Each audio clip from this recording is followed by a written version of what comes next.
Hello, welcome to nurses vibes and New Zealand adventure family. എല്ലാവരും സുഖമായിട്ടിരിക്കുന്നെന്ന് കരുതുന്നു. അപ്പോൾ ഇന്നത്തെ നമ്മുടെ വീഡിയോ എന്ന് പറഞ്ഞാൽ ഞാൻ എങ്ങനെ നഴ്സിംഗ് എന്ന പ്രൊഫഷൻ ചൂസ് ചെയ്തു, അതുകൊണ്ട് എൻ്റെ ജീവിതത്തിൽ എന്തൊക്കെ നേട്ടങ്ങളുണ്ടായി, എൻ്റെ ഒരു ക്യാരക്ടർ വൈസ് എനിക്ക് എന്തൊക്കെ മാറ്റങ്ങളുണ്ടായി എന്നൊക്കെ നമുക്ക് ജസ്റ്റ് ഒന്ന് ഡിസ്കസ് ചെയ്യാൻ വേണ്ടിയാണ്. അപ്പം ഞാനൊരിക്കലും ഈ വീഡിയോസ് അപ്ലോഡ് ചെയ്യുന്നത് ഞാൻ മുന്നേ പ്രിപ്പയർ ചെയ്തിട്ടോ ഒന്നുമല്ല. അപ്പോൾ അതിൻ്റേതായിട്ടുള്ള പോരായ്മകൾ എന്തായാലും ഉണ്ടാവും, നിങ്ങൾ ക്ഷമിക്കുക.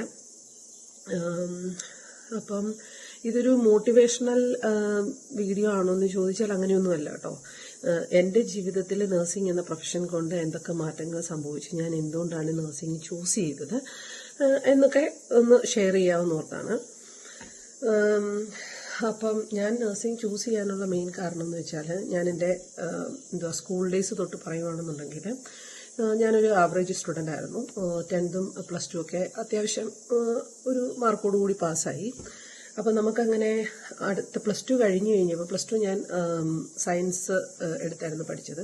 അപ്പോൾ പ്ലസ് 2 നമ്മൾ നേരത്തെ ആണെങ്കിലും ഇപ്പോഴാണെങ്കിലും പ്ലസ് 2 കഴിഞ്ഞ് കഴിയുമ്പോൾ നമുക്ക് ഒരു ചിന്തയാണ് അടുത്ത ഏത് കോഴ്സ് ചൂസ് ചെയ്യും. പക്ഷെ ഇപ്പം അതൊക്കെ മാറി കേട്ടോ. ഇപ്പം 10th ക്ലാസ് കഴിയുമ്പോൾ തന്നെ ഏകദേശം എല്ലാ പിള്ളേർക്കും ഒരു ഐഡിയ ഉണ്ട്, എൻ്റെ ഇനി മുന്നോട്ട് ഞാൻ എന്താണ് എൻ്റെ കരിയർ എന്നൊരു ഏകദേശം ഒരു ധാരണ ഇപ്പോൾ ഓൾമോസ്റ്റ് ഒരു 50-60% ആൾക്കാർക്കും കാണും.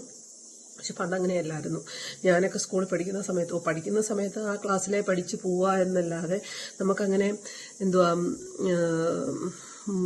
പ്രൊഫഷൻ, നമ്മൾ ഏത് പ്രൊഫഷൻ ചൂസ് ചെയ്യണം എന്നതിനെ പറ്റി പേരൻസ് എന്ത് പറയുന്നു അത് നമ്മൾ ചൂസ് ചെയ്യും, അങ്ങനത്തെ ഒരു സിറ്റുവേഷൻ ആയിരുന്നു.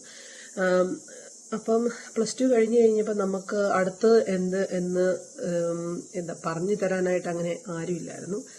എൻ്റെ വീട്ടിലെന്ന് വെച്ചാൽ ഞങ്ങൾ 3 മക്കളാണ്, എൻ്റെ പപ്പയ്ക്കും മമ്മിക്കും. എനിക്കൊരു ചേട്ടനും ഒരു അനിയനും, ഞാൻ നടുക്കത്തെ ആളാണ്. അപ്പം പപ്പയ്ക്കും മമ്മിക്കും എന്നെ വീട്ടിൽ നിന്ന് പുറത്തോട്ട് വിട്ട് പഠിപ്പിക്കുന്നതിനോട് ഒട്ടും താല്പര്യമേ ഇല്ലായിരുന്നു. പക്ഷെ എനിക്ക് അത്രയും നാളും ഞാൻ വീട്ടിൽ 12th വരെ വീട്ടിൽ നിന്ന് പഠിച്ചുകൊണ്ട് തന്നെ എനിക്ക് എങ്ങനെയും ഒന്ന് പുറത്ത് പോയാൽ മതി, വേറെ ലാംഗ്വേജ് ഒക്കെ പഠിക്കണം, അങ്ങനെയൊക്കെയുള്ള ചിന്തയായിരുന്നു അന്നേരത്തെ ആ ഒരു സമയത്ത്. അന്നേരത്തെ നമ്മുടെ മെന്റാലിറ്റി അങ്ങനെയാണല്ലോ. അപ്പം അങ്ങനെ ഒരു ചിന്തയിലിരിക്കുന്ന സമയം, അപ്പം എൻ്റെ ചേട്ടൻ ഓൾറെഡി ദുബൈയിലായിരുന്നു. അപ്പം പിന്നെ എല്ലാവരും പറയാൻ തുടങ്ങി, മോളെ നഴ്സിങ്ങിന് വിട്ടാൽ മതി, അപ്പം പെട്ടെന്ന് ജോലി കിട്ടുക. എൻ്റെ മനസ്സിലും അത് തന്നെയായിരുന്നു, പെട്ടെന്ന് ജോലി കിട്ടുക എന്നുള്ള ആ ഒരു ചിന്തയാണ്. നഴ്സിംഗ് എന്താണെന്നോ അല്ലെങ്കിൽ 4 വർഷം പഠിക്കണം, പക്ഷെ അത് എന്തൊക്കെയാണെന്ന് അങ്ങനെ ഒന്നും എൻ്റെ മനസ്സിലേ ഇല്ല. അപ്പം എൻ്റെ നിർബന്ധത്തിന്, അതായത് എൻ്റെ ഒരാഗ്രഹത്തിനും എതിരെ നിൽക്കത്തില്ല എൻ്റെ പേരൻസും. അതെല്ലാവരുടെയും അങ്ങനെ തന്നെയായിരിക്കും. പക്ഷെ എൻ്റെ ഒരു ഇഷ്ടത്തിനനുസരിച്ച് അന്ന് പപ്പായുടെ കയ്യിൽ പൈസ ഉണ്ടോ, നഴ്സിങ്ങിന് വിടാൻ പൈസ ഉണ്ടോ, അതിനെപ്പറ്റിയൊന്നും നമ്മൾ ചിന്തിക്കുന്നില്ല. നമുക്ക് എങ്ങനെയും നഴ്സിംഗ് പഠിച്ചാൽ മതി എന്ന ആ ഒരു ചിന്ത മാത്രമേ ഉള്ളൂ അന്നേരത്തെ ആ ഒരു സിറ്റുവേഷനിൽ മനസ്സിൽ. അപ്പം എൻ്റെ ഒരാളുടെ നിർബന്ധത്തിന് വഴങ്ങി എന്നെ കൊണ്ട് നഴ്സിങ്ങിന് മംഗലാപുരത്ത് കൊണ്ട് ചേർത്തു. വീട്ടിൽ ഭയങ്കര സങ്കടമായിരുന്നു, നമ്മൾ മാറി നിൽക്കുവാണല്ലോ. ആദ്യമായിട്ട് എൻ്റെ അമ്മ വീട്ടിൽ പോലും ഒരു ദിവസം സ്റ്റേ ചെയ്യാൻ എൻ്റെ പപ്പ സമ്മതിച്ചിട്ടില്ല. എന്ന് വെച്ചാൽ പപ്പയ്ക്ക് അതിനോട് താല്പര്യമില്ലായിരുന്നു. എൻ്റെ ചെറുപ്പത്തിൽ ഞങ്ങൾ 3 മക്കളും വീട്ടിൽ നിന്ന് മാറി നിൽക്കുന്നതിനോട് ഒട്ടും താല്പര്യമില്ലാത്ത ഒരാളായിരുന്നു എൻ്റെ പപ്പ. അപ്പം അങ്ങനെ ഞാൻ എൻ്റെ നിർബന്ധത്തിന് വഴങ്ങി നഴ്സിങ്ങിന് പോയി. അപ്പം നമ്മുടെ ജീവിതത്തിൽ നമ്മൾ എടുക്കുന്ന ഓരോ തീരുമാനങ്ങളും അതിപ്പം നമ്മൾ ഒത്തിരി ആലോചിച്ചിട്ടെടുക്കുന്നതാണേലും അല്ലാതെ സഡൻ എടുക്കുന്നതാണേലും അത് നമ്മുടെ മുന്നോട്ടുള്ള ജീവിതത്തിൽ വളരെയേറെ നമ്മളെ ആ ഒരു ലൈഫിനെ അഫക്റ്റ് ചെയ്യുന്ന ഒരു കാര്യമാണ്. അത് അന്നേരം ചിന്തിക്കാനുള്ള ആ ഒരു ബോധം അന്നേരം നമുക്ക് ഇല്ലായിരുന്നു. പക്ഷേ പിന്നെ പോകെ വന്നപ്പം നമുക്ക് മനസ്സിലായി നമ്മുടെ ജീവിതത്തിലെ ഓരോ തീരുമാനങ്ങളും, നമുക്ക് തീരുമാനങ്ങൾ എടുക്കാനുള്ള ആ ഒരു ഒരു പക്വത ആയിട്ടുണ്ടെങ്കിൽ നമ്മൾ എടുക്കുന്ന ഓരോ തീരുമാനങ്ങളും അത് നമ്മുടെ ജീവിതത്തെ ഉറപ്പായിട്ടും അഫക്റ്റ് ചെയ്തിരിക്കും. അത് ചിലപ്പം നല്ലതായിരിക്കും, ചിലപ്പം ചീത്തയായിരിക്കും. പിന്നെ നമുക്ക് എന്ന് വെച്ചാൽ നമ്മൾ എടുക്കുന്ന ഒരു തീരുമാനത്തെപ്പറ്റി പിന്നെ നമ്മൾ നമ്മളൊരു തീരുമാനം എടുത്തു, പിന്നെ നമ്മളതിനെ അതിനെ നമ്മൾ റിഗ്രറ്റ് ചെയ്യുക, അല്ലെങ്കിൽ ഞാനെടുത്ത ആ ഒരു തീരുമാനം തെറ്റായിരുന്നെന്ന് നമുക്ക് എപ്പോഴെങ്കിലും തോന്നിയിട്ടുണ്ടെങ്കിൽ അവിടെ തൊട്ട് നമ്മൾ ഒരു ഫെയിലാണെന്ന് നമുക്ക് ഒരു തോന്നൽ വരും. അപ്പം മാക്സിമം നമ്മൾ എടുക്കുന്ന തീരുമാനങ്ങൾ നമുക്ക് നല്ലതായിരിക്കണം എന്ന ഒരു ഉറച്ച ബോധ്യത്തോടു കൂടി ഒരു തീരുമാനം എടുക്കുക. അപ്പം ഞാൻ അന്നെടുത്ത തീരുമാനം എന്ന് വെച്ചാൽ ഞാൻ നഴ്സിംഗ് എന്ന പ്രൊഫഷൻ ചൂസ് ചെയ്ത ആ ഒരു തീരുമാനം ഇപ്പം അതായത് എനിക്ക് ഏകദേശം ഒരു 16 വർഷത്തെ എക്സ്പീരിയൻസോളമായെന്നാണ് എനിക്ക് തോന്നുന്നത്. അപ്പോൾ ഇന്നും ഞാൻ പറയുന്നു, ഞാൻ അന്ന് നഴ്സിംഗ് എന്ന പ്രൊഫഷൻ ചൂസ് ചെയ്ത ആ തീരുമാനം എൻ്റെ ലൈഫിൽ ഞാൻ എടുത്തൊരു ഏറ്റവും നല്ല തീരുമാനം തന്നെയായിരുന്നു എന്നാണ് എനിക്ക് 100% പറയാൻ പറ്റുന്നത്.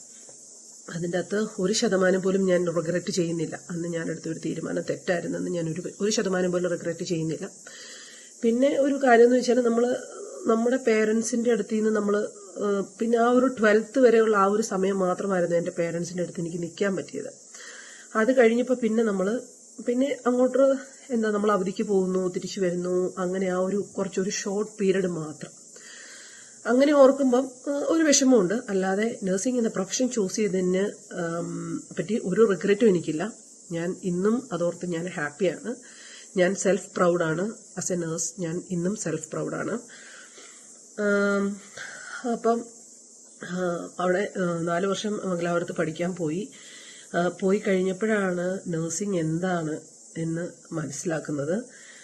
ഫസ്റ്റ് ഇയറിൽ എനിക്ക് തോന്നുന്നത് ഒരു 11 സബ്ജക്റ്റോളം ഉണ്ടായിരുന്നു. രാജീവ് ഗാന്ധി യൂണിവേഴ്സിറ്റി ആയിരുന്നു അത്. ഞാൻ പഠിച്ചത് രാജീവ് ഗാന്ധി യൂണിവേഴ്സിറ്റിയിലാണ്. നല്ല ടഫ് എന്ന് വെച്ചാൽ നഴ്സിംഗ് എന്ന ലൈഫ് ആ ഒരു 4 വർഷത്തെ ജേർണി എൻജോയ് ചെയ്തു എന്ന് ചോദിച്ചാൽ നന്നായിട്ട് എൻജോയ് ചെയ്തു. നല്ല ഫ്രണ്ട്സിനെ പല സ്ഥലങ്ങളിൽ നിന്ന് വന്ന്, അതായത് തിരുവനന്തപുരം മുതൽ കാസർഗോഡ് വരെയുള്ള എല്ലാ ജില്ലകളിൽ നിന്നുമുള്ള ഫ്രണ്ട്സിനെ, അവരുടെ കൾച്ചർ, അവരുടെ ഫുഡ്, അവരുമായിട്ട് അതുവരെ നമ്മൾ വീട്ടിൽ നിന്ന് മാറി നിൽക്കാത്ത ഒരാള് പെട്ടെന്ന് അങ്ങനെയുള്ള കുറെ സ്ഥലങ്ങളിൽ നിന്ന് വന്ന ആൾക്കാരുമായിട്ട് മിങ്കിള് ചെയ്ത് നല്ല ഫ്രണ്ട്സായി. ഒരു 4 വർഷത്തെ നഴ്സിംഗ് പീരീഡും 1 വർഷത്തെ ബോണ്ടും ഉണ്ടായിരുന്നു ആ സമയത്ത്. അപ്പൊ ഒരു 5 വർഷം നല്ല രീതിയിൽ പോകാൻ പറ്റി. ദൈവത്തിന്റെ അനുഗ്രഹം കൊണ്ട് സബ്ജക്റ്റ് ഒന്നും ഫെയിലാവാതെ പാസ്സായി. 4 വർഷം നന്നായിട്ട് തന്നെ പോയി. അതിനിടയ്ക്ക് നമ്മുടെ പേരൻസ് നമ്മളെ പഠിപ്പിക്കുന്ന ആ സമയത്ത് 4-5 ലക്ഷം രൂപ 4 വർഷത്തെ നഴ്സിംഗിന് മുടക്കുക എന്നൊക്കെ പറഞ്ഞാൽ ഒരു സാധാരണ കുടുംബത്തിൽപ്പെട്ട ഒരാൾക്ക് അതിനെ ടോളറേറ്റ് ചെയ്യാൻ, പേരൻസിനെ ടോളറേറ്റ് ചെയ്യാൻ നല്ല ബുദ്ധിമുട്ടായിരുന്നു. എന്നാലും എൻ്റെ പേരൻസ് നന്നായിട്ട് സ്ട്രഗിൾ ചെയ്ത് എന്റെ ഇഷ്ടത്തിന്, അവർക്ക് താല്പര്യമില്ലാഞ്ഞിട്ട് പോലും എന്റെ ഇഷ്ടത്തിന് എന്നെ പഠിപ്പിച്ച് എന്റെ ഇഷ്ടത്തിനനുസരിച്ച് എനിക്കൊരു നേഴ്സാകാൻ പറ്റി. അപ്പം അതിന് ഞാൻ എൻ്റെ പേരൻസിന് ഒത്തിരി നന്ദി പറയുന്നു. ഒത്തിരി സ്ട്രഗിൾ ചെയ്തിട്ടുണ്ട്. പപ്പയാണെങ്കിലും മമ്മിയാണെങ്കിലും ഒത്തിരി സ്ട്രഗിൾ ചെയ്തിട്ടാണ്. കാരണം അന്നത്തെ ഒരു സിറ്റുവേഷനിൽ ഞങ്ങളെ 3 പേരെ പഠിപ്പിക്കുക എന്ന് പറയുന്നത് നല്ല ബുദ്ധിമുട്ടുള്ള കാര്യമാണ്. ശരിയാണ്, അച്ചാച്ചൻ ഗൾഫിലായിരുന്നു. എന്നാലും നമ്മളെ മക്കളെ പഠിപ്പിക്കുക എന്നുള്ളത് നമ്മുടെ പേരൻസിന്റെ ഉത്തരവാദിത്വം ആയതുകൊണ്ട് തന്നെ വേറെ ആരെയും ബുദ്ധിമുട്ടിപ്പിക്കാതെ എൻ്റെ പപ്പ തന്നെയാണ് വളരെയധികം കഷ്ടപ്പെട്ട് എൻ്റെ ആ ഒരു ഡ്രീം, നേഴ്സ് എന്ന ഡ്രീമിൽ എനിക്ക് ചെന്ന് പറ്റാൻ പറ്റിയത്. അതിനിടയ്ക്ക് ഒത്തിരി സ്ട്രഗിൾ ചെയ്തിട്ടുണ്ട് പപ്പയാണെങ്കിലും. എന്ന് വെച്ചാൽ നമ്മളിപ്പം എന്താ പറയണ്ടേ, ഒരു പൈസ പോലും വേറൊന്നിനും കളയാതെ നമുക്ക് ഹോസ്റ്റൽ ഫീസ്, നമുക്ക് സെമസ്റ്റർ ഫീസ്, പിന്നെ നമുക്ക് അത്യാവശ്യം നമ്മുടെ കാര്യങ്ങൾ നടന്നു പോകണം. അതിനിടയ്ക്ക് എന്നെ കാണാൻ വരും എനിക്ക്. കാരണം നമുക്ക് ഹോസ്റ്റലിലെ ഫുഡൊന്നും അത്രയ്ക്ക് പറ്റാത്ത സമയത്ത് പാർലേജിയുടെ ബിസ്ക്കറ്റ്, പിന്നെ കുറച്ച് സ്നാക്സ്, പിക്കിള്, ഇങ്ങനെയുള്ള കുറേ സാധനങ്ങളുമായിട്ട് മാസത്തിൽ 1 പ്രാവശ്യമെങ്കിലും കോട്ടയത്തിൽ നിന്ന് മംഗലാപുരം വരെ എന്നെ കാണാൻ വരും.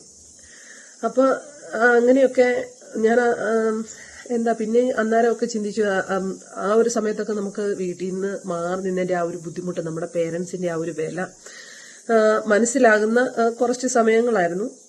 എങ്കിലും ആ പഠനത്തിന്റെ തിരക്കും പിന്നെ ഫ്രണ്ട്സും, പിന്നെ നമുക്ക് ഓരോരോ കോളേജിൽ ഓരോരോ ഫംഗ്ഷൻസ് വരുന്നതും, അന്ന് നമുക്ക് സാരി ഉടുത്ത് പോകാൻ പറ്റുന്നത്, അല്ലെങ്കിൽ പുതിയ ഡ്രസ്സ് ഇട്ട് പോകാൻ പറ്റുന്നത്, അതൊക്കെ ഒരു സന്തോഷം നിറഞ്ഞ സമയമായിരുന്നു.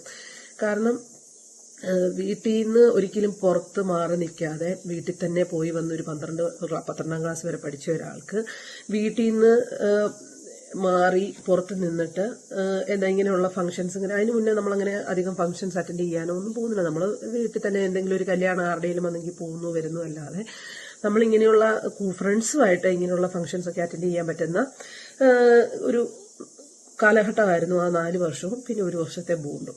അങ്ങനെ ദൈവം അനുഗ്രഹിച്ച് ആ ഒരു സമയം കഴിഞ്ഞു. 1 വർഷത്തെ ബോണ്ടെന്ന് പറയുന്നത് നല്ല സ്ട്രഗിൾ ചെയ്ത ഒരു വർഷമായിരുന്നു. നമുക്ക് ആ ബോണ്ട് ബ്രേക്ക് ചെയ്യാൻ പറ്റത്തില്ല. കാരണം വീണ്ടും നമ്മൾ ബ്രേക്ക് ചെയ്യണമെങ്കിൽ അന്നേരം അങ്ങോട്ട് പൈസയൊക്കെ കൊടുക്കണമായിരുന്നു. അപ്പം ഇത്രയും പഠിപ്പിച്ച പേരൻസിനോട് ഇത്രയും ആ ഒരു വർഷത്തെ സ്ട്രഗിള് എനിക്ക് ബുദ്ധിമുട്ടാണെന്ന് പറയാനായിട്ട് എനിക്കൊരിക്കലും പറ്റത്തില്ല. എനിക്ക് ബോണ്ട് ബ്രേക്ക് ചെയ്ത് വേറെ എവിടെയെങ്കിലും പോകണം എന്ന് പറയാനും എനിക്കൊരിക്കലും പറ്റത്തില്ലായിരുന്നു. അപ്പം എത്ര സ്ട്രഗിള് തന്നെയായിരുന്നാലും ആ ഒരു വർഷത്തെ കാലഘട്ടത്തെയും ദൈവം അനുഗ്രഹിച്ച് തരണം ചെയ്ത് അവിടെ നിന്ന് ഇറങ്ങിയപ്പോൾ ഞാൻ നല്ലൊരു നേഴ്സായോ എന്ന് ചോദിച്ചാൽ ഒരു 50% നമ്മുടെ കാര്യങ്ങളൊക്കെ എന്ന് വെച്ചാൽ നഴ്സിംഗ് BSc നഴ്സിംഗ് പഠിക്കുന്നവർക്കറിയാം, നമ്മളങ്ങനെ അധികം നമുക്ക് ക്ലിനിക്കൽ എക്സ്പോഷർ കിട്ടാറില്ല. നമുക്ക് കൂടുതലും തിയറീസാണ്. പിന്നെ ഇടയ്ക്ക് പോസ്റ്റിംഗ് ഉണ്ട്.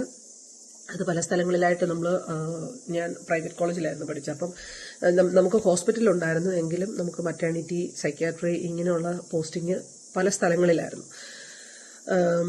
അപ്പം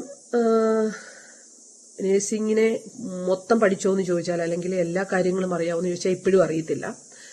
എന്നാൽ ഒരു 20% അല്ലെങ്കിൽ ഒരു 10 to 20% കാര്യങ്ങൾ പഠിച്ചാണ് ബോണ്ടും കൂടെ കഴിഞ്ഞപ്പോൾ. ഞാൻ എമർജൻസി ഡിപ്പാർട്ട്മെന്റിലായിരുന്നു ബോണ്ട് ചെയ്തിരുന്നത് 1 വർഷം. അപ്പം ഒരു 10 മുതൽ 20% നേഴ്സിംഗ് പ്രൊസീജിയേഴ്സ് അല്ലെങ്കിൽ നേഴ്സിംഗ് കാര്യങ്ങൾ പഠിച്ച് ബോണ്ട് കഴിഞ്ഞ് ഇറങ്ങിയപ്പം ഞാൻ ഒരു 20% നേഴ്സിംഗ് പ്രൊഫഷൻ എന്താണെന്ന് മനസ്സിലാക്കിയിട്ട് മാത്രമായിരുന്നു അവിടെ നിന്ന് ഇറങ്ങിയത്. അപ്പം ബാക്കി കാര്യങ്ങൾ ഇനിയും അടുത്ത വീഡിയോയിൽ പറയാം. കാരണം ഇത് ഒത്തിരി ദീർഘിപ്പിച്ച് പോയാൽ കേൾക്കുന്നവർക്ക് മുഴുവൻ മടുപ്പ് തോന്നും. അപ്പം ഞാൻ ഒന്നും കൂടെ പറയട്ടെ, നമ്മുടെ ജീവിതത്തിൽ നമ്മൾ ആലോചിച്ചെടുക്കുന്ന ഓരോ തീരുമാനങ്ങളും നമ്മുടെ മുന്നോട്ടുള്ള ജീവിതത്തിൽ നല്ലതായിരിക്കാം, ചീത്തയായിരിക്കാം. പക്ഷെങ്കിൽ ആ എടുക്കുന്ന തീരുമാനത്തിൽ നമ്മൾ ഉറച്ചു നിൽക്കുക. ചിലപ്പോൾ അത് നമ്മുടെ ജീവിതത്തിൽ നമുക്ക് നല്ലൊരു സക്സസ് തരും, അല്ലെങ്കിൽ നമുക്ക് ഫെയിലിയറായിട്ട് തോന്നാം.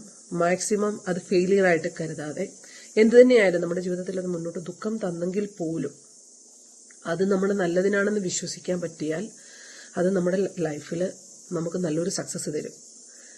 അപ്പം വീണ്ടും അടുത്ത വീഡിയോയിൽ കാണുന്നത് വരെ എല്ലാവരും സേഫായിട്ടിരിക്കുക. ബൈ.